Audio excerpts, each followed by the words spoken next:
Hello, this is Dr. Mike, and we are in week 7 of our problems in Western civilization. And this week we are discussing the rise of totalitarian regimes in the 1900s and their effect upon history in general. We have seen from various avenues of Western Civ that there have been kingdoms that have risen and failed and all through our history, but something very new happens in the early 1900s.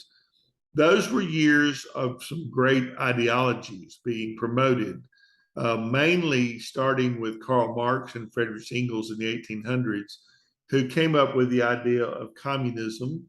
They wrote the Communist Manifesto, Das Kapital.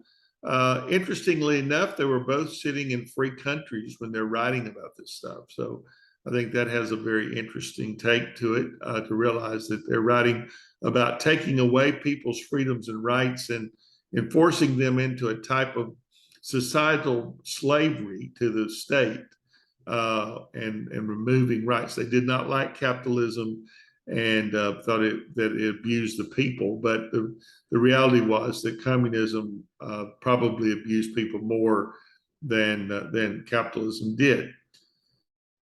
So by the early 1900s, the first shot across the bow from this particular theory. There's all kinds of political ideologies that are floating about in the early 1900s. William McKinley, American president, was gunned down, assassinated by an anarchist of all people. We had the Haymaker bombing in Chicago. So America was in the middle of what we would look at today and call a terrorist attack in those days as well. But the thing that stunned the world was the fall of the Tsar of Russia, Nicholas II, and the takeover of Russia by the communists. And so for the first time now, we have a new entity. They actually pulled themselves out of World War I because they considered that to be a capitalist war, and they were on the side of the Allies and against Germany, as they will be in World War II. But they pulled themselves extract themselves from that war and in the name of anti-capitalism.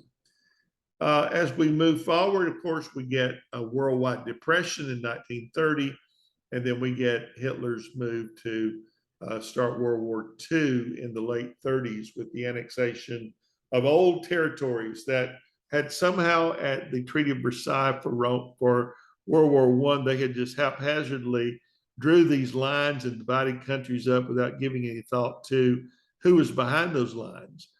And of course, Hitler would bring about his regime based upon the fact that Germans could not be ruled by non-Germans. From the Treaty of Versailles, which was done in Paris, and if you look at the end of World War I, you realize that Woodrow Wilson, our president, who had campaigned for his second election, he kept it on the terms of he kept us out of the war. Of course, got us in the war as soon as the election was behind, and we went in the last year. The United States only fought for 1 year, 1917 to 18, finished the job and came home.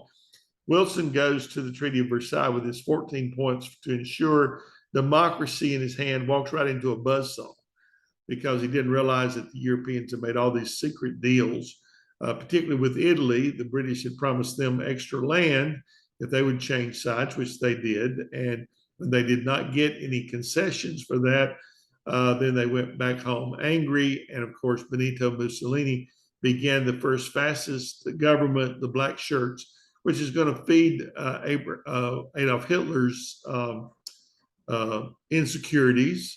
And so he's going to come to power with the backing of the Italians and with Mussolini. So this totalitarian regime of the Nazis would be number 2 to come about in the 1900s, and would cause tremendous pain for the world as they tried to take over the world and make it Nazi government out. They almost did. Very, very nearly took over the world. Even there's lots of things going on in their attempt to take the United States as well that we don't really think about. But they had, we found Nazi PT boats and submarines and things off the coast of the United States.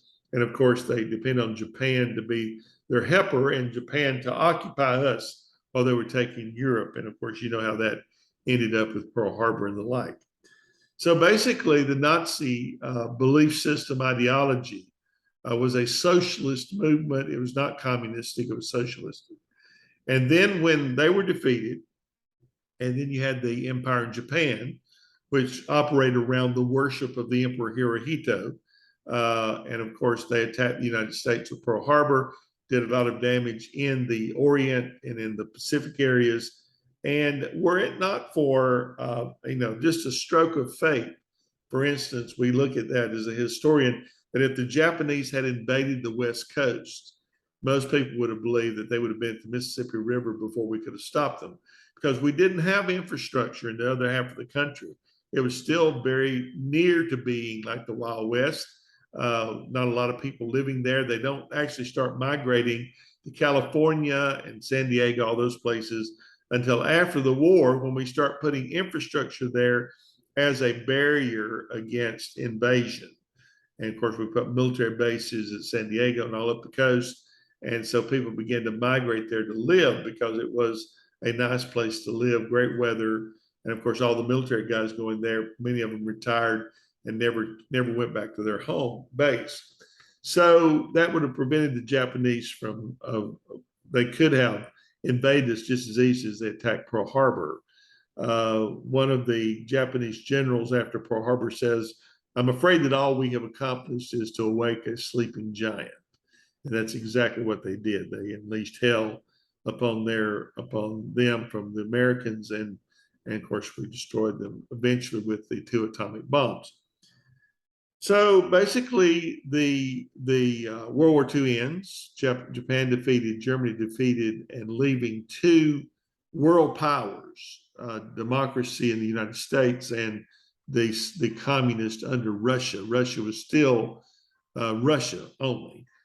One of the things that Harry Truman discovered when he went to Yalta after the death of Roosevelt was that we'd kind of been sold out, that Joseph Stalin did not intend to give up 1 inch of ground that the Soviet army was sitting on, which was mainly Eastern Europe. And so the English and the Americans began to try to take all the territory we could, more or less just to keep Stalin from taking it. And so in the end, when the war was over, the Russians set up the Soviet Union. Soviet means about the same thing as a state. These states, these countries they had captured in the war, they turned into Soviet satellites. And so that became actually the Soviet Union. And we go almost immediately into the Cold War. And the Cold War was a different kind of regime, or totalitarian kind of a battle between the forces of democracy and the forces of communism. But in totalitarian regimes, they meant basically that they were in total control. Joseph Stalin and the communists are going to, for the next 50, 60 years, will battle against the United States as the progenesis of the 2 big ideologies. And so as a result of that, the Cold War will carry on. We'll have many different markings along the way, from Korea, where the attempt to the domino effect, as Harry Truman stated, this falling of governments to communism was quite scary in the 50s. And we had the Cuba was taken over in our back door, less than 50 miles from America, and ended up being the only communist country in the Western Hemisphere, which says a lot about our work in helping these countries in South America. But anyways, this totalitarian regime supplied Cuba with, missiles for the Cuban Missile Crisis and weapons and all this stuff all through these years. And it still is a communist country, even when all the communist countries in Europe have fallen and abandoned Russia. Russia is now back to Russia, not the Soviet Union. The Soviet Union disintegrated in 1991 when that totalitarian system came apart at the seams, and as a result, went back to a different entity. Now, Mr. Putin is trying to reignite and bring back that old coalition again. So these kind of governments are still with us in smaller scales, and always the potential they could be larger.